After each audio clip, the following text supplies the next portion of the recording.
बिस्मिल्लाहिर्रहमानिर्रहीम। अब हम एक्सरसाइज 1.1 का क्वेश्चन नंबर 3 स्टार्ट करते हैं। क्वेश्चन नंबर 3 में कह रहा है find the values of x and y from following. यानी हमारे पास इस तरह की एक इक्वेशन होगी तो वहाँ से हमने एक्स और वाई की वैल्यूज़ फाइंड करनी है। यहाँ हमें एक्स नज़र आ रहा है, यहाँ वाई नज़र आ रहा है।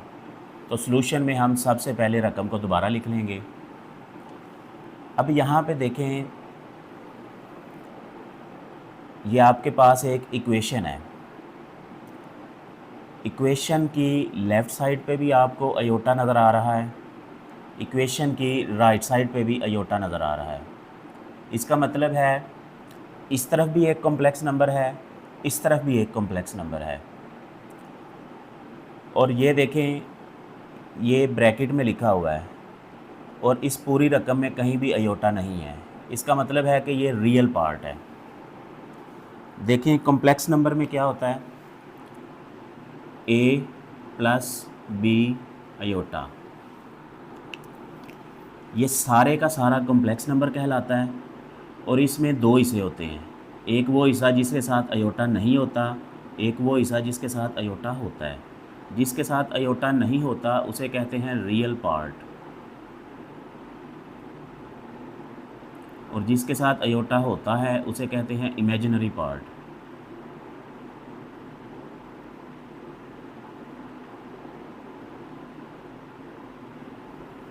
अगर उर्दू में बात करें तो इसे कहते हैं हकीकी हिस्सा या हकीकी पार्ट, और इसे कहते हैं ख्याली हिस्सा, इमेजिनरी यानी इमेजिन किया होता है ये।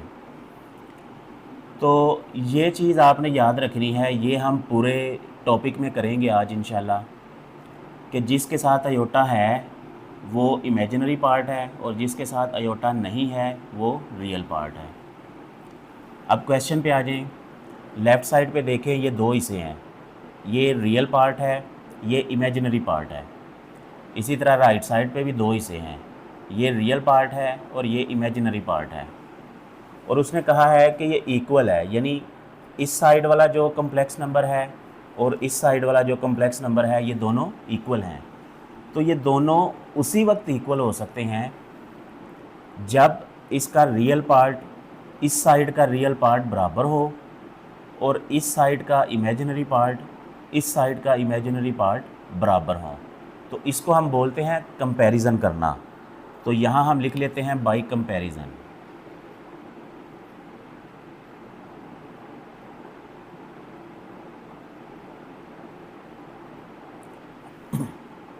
बाय कंपैरिजन का मतलब है कि हम यहाँ पे लेफ़्ट साइड को और राइट साइड को कंपेयर करेंगे।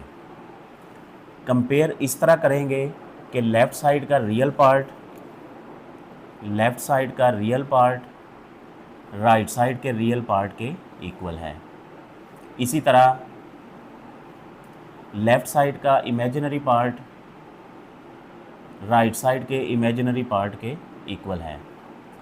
याद रखें, जब हम कंपैरिजन करते हैं ना तो वेरिएबल नहीं लिखते। समझें कि ये यहाँ पे वेरिएबल है अयोटा, इसमें हम सिर्फ कोएफिशिएंट कंपेयर करते होते हैं। ये कोएफिशिएंट है, ये भी कोएफिशिएंट है, ये 1 भी कोएफिशिएंट है, ये 2 भी कोएफिशिएंट है। अब यहाँ हमारे पास इक्वेशन बन गई है, इसमें एक ही वेरिएबल है, इसको सॉल्व कर लेंगे x की वैल्यू आ जाएगी। ये भी एक वेरिएबल है, इसको सॉल्व कर लेंगे y की वैल्यू आ जाएगी। तो सॉल्व करते हैं इसे। 2x is equal to 1 minus 5, ये 5 इधर आके माइनस हो गया। 2x is equal to minus 4। याद रखें, अक्सर बच्चे यहाँ पे कंफ्यूज हो जाते हैं, वो 1 माइनस 5 को 4 लिख देते हैं। क्यों लिख देते हैं? क्योंकि उन्हें नज़र आ रहा है 5 में से 1 माइनस किया तो 4 आ गया। ऐसा नहीं है। देखें, यहाँ 1 का जो सिंबल है वो प्लस है, 5 का जो सिंबल है वो माइनस है। तो जब भी दो रकमों को हमने इस तरह कंबाइन करना है कि एक प्लस है एक माइनस है, तो उसका तरीकाकार ये होता है, बड़ी रकम में से छोटी रकम माइनस कर लेते हैं, ठीक है। बड़ी रकम में से छोटी रकम माइनस कर लेंगे और जो बड़ी रकम का सिंबल है वो आंसर में लिख लेंगे। तो इस तरह इसको सॉल्व करते हैं। फ़र्ज़ करें एक और रकम है हमारे पास -26 + 4, तो ये आ जाएगा -22। इसी तरह अगर एक रकम है 15 - 3, यहाँ देखें 15 में से 3 माइनस किया 12। अब बड़ी रकम का जो सिंबल है वो प्लस है, तो इसलिए आंसर में भी प्लस आएगा। तो सिंपल सी बात है। अच्छा, यहाँ अब 2 जो है इधर आके डिवाइड हो जाएगा और ये 2 के टेबल पे कट भी हो जाएगा। 2 1 ज़ार 2, 2 2 ज़ार 4, x इज़ इक्वल टू -2। ये हमारे पास x का आंसर आ गया। अब हम y का आंसर फाइंड करते हैं।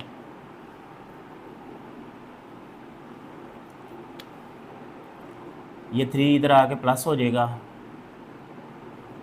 y is equal to 5। तो हमारे पास y की वैल्यू भी आ गई। तो देखें हमने इस तरह सॉल्व किया कि हमारे पास x और y दोनों की वैल्यूज़ आ गई। अब क्वेश्चन 3 का पार्ट 2 करते हैं। सॉल्यूशन में हमने रकम दोबारा लिख ली। अब इसमें देखें यहाँ पे माइनस है, वैसे तो इस तरह भी हो सकता है, लेकिन बेहतर है कि आप इसे प्लस कर लें तो आसान हो जाएगा। अब इसको प्लस करने का क्या तरीका है, ये रकम तो वैसे ही आ जाएगी। यहाँ पे प्लस लिखा और ये माइनस ब्रैकेट के अंदर चला जाएगा, और ये माइनस जब ब्रैकेट के अंदर जाएगा तो सारी अलामतें चेंज हो जाएंगी। ये 4 जो है ये प्लस का है, ये माइनस का हो जाएगा, और y जो माइनस का है ये प्लस का हो जाएगा, और ये साइड वैसे ही लिख ली। इस तरह करने से ये हुआ कि हमारे पास ये प्लस आ गया, तो इसको कंपैरिजन करना ज़रा आसान हो जाएगा। वैसे अगर आप ये स्टेप ना करें, डायरेक्ट भी कंपैरिजन कर सकते हैं, उससे कोई प्रॉब्लम नहीं है। तो अब हम इसे कंपैरिजन करते हैं बाई कंपैरिजन।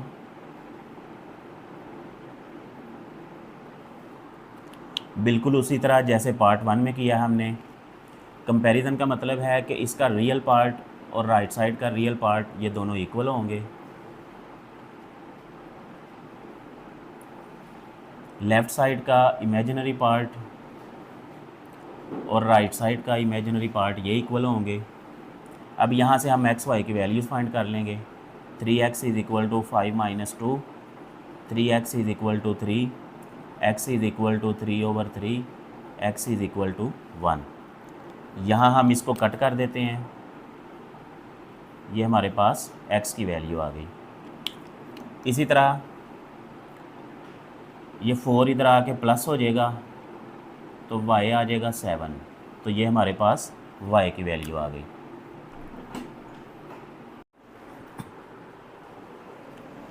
अब क्वेश्चन 3 का पार्ट 3 करते हैं। सॉल्यूशन में हमने सबसे पहले रकम लिख ली। अब यहाँ पे थोड़ा सा चेंज है पहले 2 पार्ट के लिहाज से।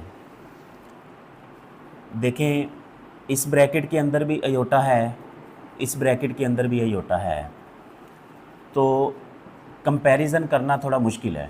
हम क्या करेंगे, अयोटा वाली रकमों को अलहदा करेंगे और जो अयोटा के बगैर रियल पार्ट है उसको अलहदा करेंगे। तो उसके लिए सबसे पहले हम ब्रैकेट ओपन करेंगे, इस x को अंदर इससे भी मल्टीप्लाई करेंगे, इससे भी मल्टीप्लाई करेंगे, ये हो जाएगा 2x + x अयोटा। 2 से मल्टीप्लाई किया 2x, अयोटा से मल्टीप्लाई किया x अयोटा। इसी तरह y को भी इधर मल्टीप्लाई करेंगे, y को 1 से मल्टीप्लाई किया तो y को -2 अयोटा से किया तो -2y अयोटा, और ये साइड वैसे ही लिख ली। अब यहाँ देखें 2 रकमों में अयोटा है और 2 में नहीं है। जिनमें नहीं है उनको अलहदा कर लेते हैं और जिनमें है उनको भी अलहदा कर लेते हैं।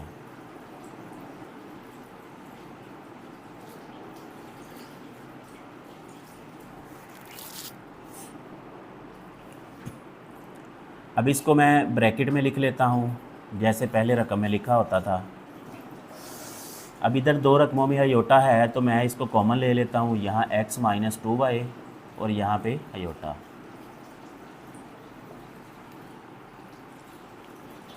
यहाँ से अयोटा बाहर कॉमन ले लिया। अब ये हमारा कंपैरिजन के काबिल हो गया है, तो हम यहाँ लिखते हैं बाई कंपैरिजन।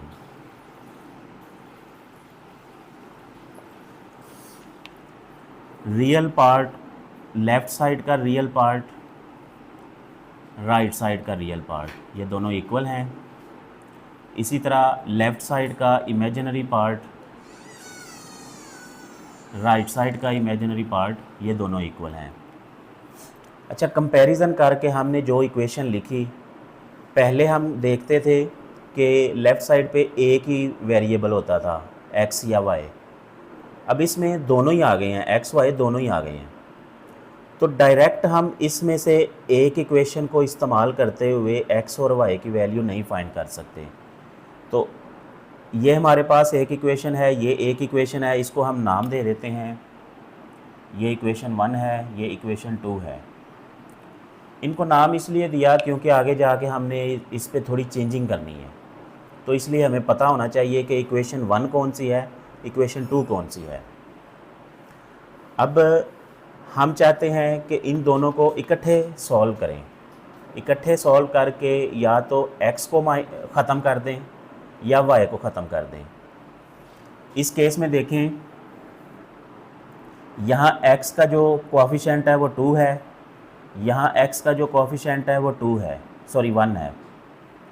यहाँ y का कोएफिशिएंट 1 है, यहाँ y का कोएफिशिएंट -2 है। तो या तो हम x को बराबर कर लें यहाँ इस इक्वेशन को 2 से मल्टीप्लाई करके, या y को बराबर कर लें इसको 2 से मल्टीप्लाई करके। तो हम इक्वेशन 1 को मल्टीप्लाई करके y बराबर करते हैं। y बराबर करने से ये फ़ायदा होगा कि एक रकम हमारे पास प्लस की है, एक माइनस की है, तो आगे जाके कैंसिल हो जाएगी। तो यहाँ हम लिखते हैं मल्टीप्लाई इक्वेशन 1 बाई 2। ये 2 का मतलब इक्वेशन 2 नहीं है, बल्कि ये काउंटिंग वाला 1 2 3 है। तो जो उर्दू मीडियम वाले हैं वो यहाँ लिखेंगे मुसावात 1 को 2 से ज़रब करने से।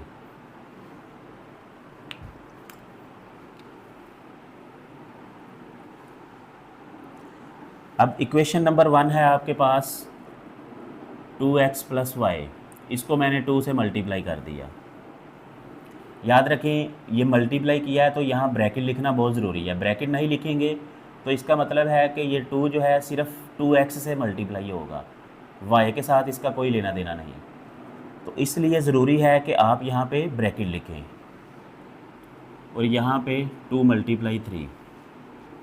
अब इस 2 को अंदर x से मल्टीप्लाई किया 4x हो गया, 2 को y से मल्टीप्लाई किया 2y हो गया, और ये हो गया 6। अब ये हमारे पास एक नई इक्वेशन बन गई, इसको हम कह देते हैं इक्वेशन नंबर 3। अब हम क्या करेंगे, इक्वेशन नंबर 2 और इक्वेशन नंबर 3 इन दोनों को ऐड कर देंगे, प्लस कर देंगे। तो यहाँ हम लिख देते हैं add equation 2 and 3। Urdu medium वाले लिखेंगे मसावात 2 और 3 को जमा करने से। अब जमा करने का ये तरीकाकार है कि लेफ़्ट साइड में जमा होगी, राइट साइड में जमा होगी। अब इक्वेशन 2 की लेफ़्ट साइड है x - 2y, और ये हम चूँकि जमा कर रहे हैं दोनों को तो मैंने जमा लिख दिया। अब इक्वेशन 3 की जो लेफ़्ट साइड है वो है 4x + 2y = अब इक्वेशन 2 की राइट साइड है 4, और इक्वेशन 3 की राइट साइड है 6 और इन दोनों को हम प्लस कर रहे हैं। अब यहाँ पे देखें -2y + 2y ये कैंसिल हो जाएंगे, लाइक टर्म्स हैं और सिंबल भी इनके अपोजिट हैं। तो यहाँ पे आ जाएगा x + 4x 5x हो जाएगा, क्योंकि जिसका कोई कोएफिशिएंट ना हो तो 1 होता है और 1 हम नहीं लिखते। तो इधर आ जाएगा 5x, इधर आ जाएगा 10। अब देखें यहाँ y ख़त्म हो गया है, हमारे पास सिर्फ x रह गया। तो यहाँ से x की वैल्यू निकालना बहुत आसान हो गया है। तो x की वैल्यू आ गई 2।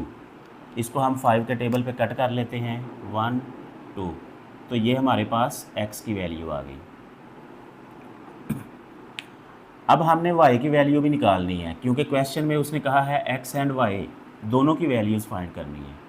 तो अब हम क्या करेंगे, ये जो x की वैल्यू आई है, हमारे पास 3 इक्वेशंस हैं, 1 2 3। तीनों में कहीं भी वैल्यू पुट कर लें, x की कहीं भी वैल्यू पुट कर लें, हमारे पास y की वैल्यू आ जाएगी। तो मैं इक्वेशन 1 में पुट करता हूँ, put x = 2 in equation 1। Urdu medium वाले लिखेंगे मुसावात 1 में x = 2 दर्ज करने से। अब मुसावात 1 देखें, यह है हमारे पास 2, x की जगह पे हमने x की वैल्यू लिख दी 2 + y = 3। तो ये 2 2s are 4, 4 इधर आके माइनस हो गया, तो ये -1 आएगा। माइनस इसलिए क्योंकि बड़ी रकम के साथ माइनस का सिंबल है। तो ये हमारे पास दोनों आंसर आ गए, x का आंसर आ गया 2, y का आंसर आ गया -1। अब हम क्वेश्चन 3 का पार्ट 4 करते हैं। सॉल्यूशन में हमने रकम को दोबारा लिख लिया। अब देखें, ये भी बिल्कुल पार्ट 3 जैसा है। इस ब्रैकेट में भी अयोटा है, इस ब्रैकेट में भी अयोटा है। तो इसका मतलब है कि अयोटा इस वक्त मिक्स पोजीशन में है। तो हम इसे सेपरेट करेंगे पहले। तो उसके लिए ब्रैकेट ओपन करेंगे, x को 1 से मल्टीप्लाई किया तो x आ गया, x को माइनस अयोटा से मल्टीप्लाई किया तो -x अयोटा आ गया। अब y को 2 से मल्टीप्लाई करेंगे 2y, y को अयोटा से मल्टीप्लाई किया तो y अयोटा, ये वाली रकम वैसे ही आ जाएगी। अब अयोटा वाली रकमें अलहदा कर लेते हैं, अयोटा के बगैर जो रकमें हैं वो अलहदा कर लेते हैं। x जमा 2y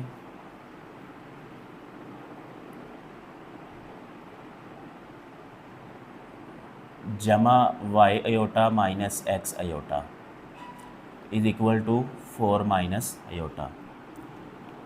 यहाँ देखें -x अयोटा मैंने बाद में लिख दिया, y अयोटा पहले लिख दिया, इससे कोई फ़र्क नहीं पड़ता। ये मैंने सिर्फ इसलिए किया ताकि जो हमारी पहली रकम है वो प्लस की नज़र आए हमें। अगर आप -x अयोटा लिख देते हैं तो वो भी ठीक है, कोई मसला नहीं है इससे। अब हम इसको ब्रैकेट्स में लिख लेंगे, ये हो जाएगा x + 2y ब्रैकेट, और यहाँ से अयोटा कॉमन आ जाएगा, तो ये हो जाएगा y - x iota 4 minus iota.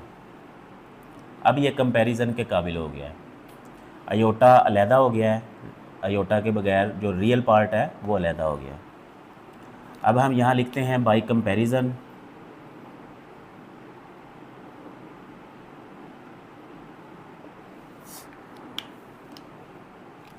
अब कंपैरिजन का मतलब है कि लेफ़्ट साइड का कॉम्प्लेक्स नंबर और राइट साइड का कॉम्प्लेक्स नंबर दोनों इक्वल हैं। तो कंपेयर करते हुए हमने करना है लेफ़्ट साइड का रियल पार्ट ये बराबर है राइट साइड का रियल पार्ट, इसी तरह लेफ़्ट साइड का इमेजिनरी पार्ट राइट साइड का इमेजिनरी पार्ट ये इसका सिंबल भी आएगा साथ, और इसका कोफिशिएंट 1 है तो इसलिए हमने 1 लिख दिया। अब देखें इधर भी हमारे पास 2 वेरिएबल्स हैं, इधर भी 2 वेरिएबल्स हैं, डायरेक्ट सॉल्व नहीं कर सकते तो हम क्या करेंगे, इसको इक्वेशन 1 का नाम दे देंगे, इसको इक्वेशन 2 का नाम दे देंगे। अब यहाँ देखें इस इक्वेशन में x का कोफिशिएंट 1 है, इधर भी x का कोफिशिएंट 1 है यानी बराबर है, तो हमें मल्टीप्लाई करने की ज़रूरत नहीं पड़ेगी जैसा कि हमने पार्ट नंबर 3 में किया था। वहाँ मल्टीप्लाई इसलिए किया था क्योंकि दोनों इक्वेशंस में ना तो x का कोफिशिएंट बराबर था ना ही y का बराबर था, तो किसी एक का हमें बराबर करना होता है ताकि हम उसको एलिमिनेट कर सकें, उसको ख़त्म कर सकें। तो यहाँ x का कोफिशिएंट बराबर है तो इसको हम ऐड कर लेते हैं। यहाँ हम लिखेंगे ऐड इक्वेशन 1 एंड 2, और उर्दू में लिखेंगे मसावात 1 और 2 को जमा करने से।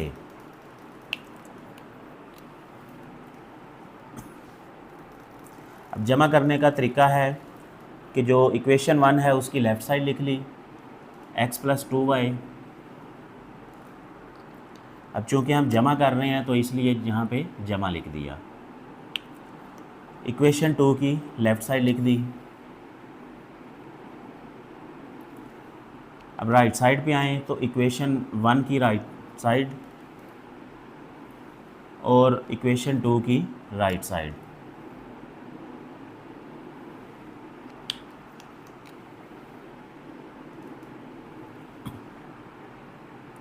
यहाँ आप डायरेक्ट भी -1 लिख सकते हैं, लेकिन मैंने एक स्टेप एक्स्ट्रा कर दिया इसका।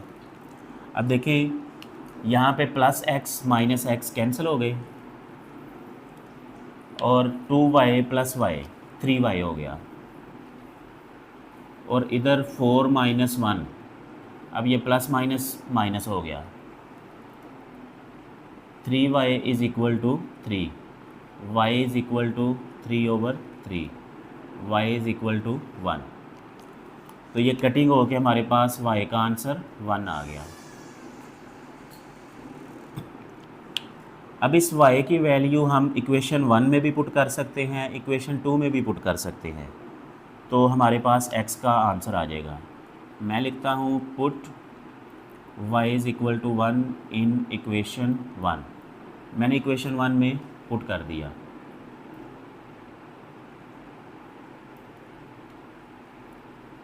y = 1 मसावात 1 में दर्ज करने से। अब मसावात 1 है x + 2, आगे y की जगह पे हमने वैल्यू पुट कर दी = 4। 2 1 = 2, ये 2 इधर आके माइनस हो जाएगा, तो ये x की वैल्यू आ गई। इन इक्वेशंस को सॉल्व करते हुए आप पहले x की वैल्यू फाइंड कर लें या y की वैल्यू फाइंड कर लें, इससे फ़र्क नहीं पड़ता। ये कंफ्यूज नहीं होना कि x है तो पहले हम x की ही वैल्यू फाइंड करें, ये ज़रूरी नहीं। आप पहले y की भी वैल्यू फाइंड कर सकते हैं, पहले x की भी फाइंड कर सकते हैं। दोनों वैल्यूज़ हमने फाइंड करनी होती हैं। अब हम क्वेश्चन 3 का लास्ट पार्ट नंबर 5 करते हैं। सॉल्यूशन में सबसे पहले रकम लिखी,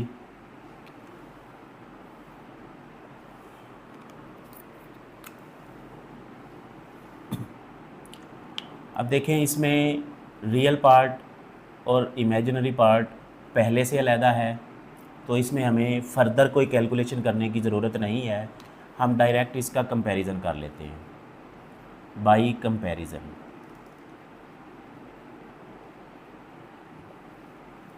मुआवजा करने से लेफ़्ट साइड का रियल पार्ट, राइट साइड का रियल पार्ट ये इक्वल हैं।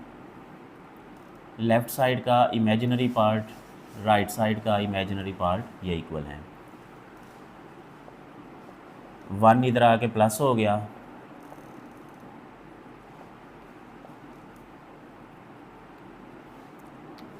इसको 3 के टेबल पे कट किया तो हमारे पास x इज़ इक्वल टू 3, ये x की वैल्यू आ गई। अब इधर 3 इधर आके प्लस हो गया, ये 10 हो गया। अब 2 इधर आके डिवाइड होगा और कट होके 5 आंसर देगा। 2 1s are 2, 2 5s are 10। तो ये हमारे पास x की वैल्यू भी आ गई, y की वैल्यू भी आ गई।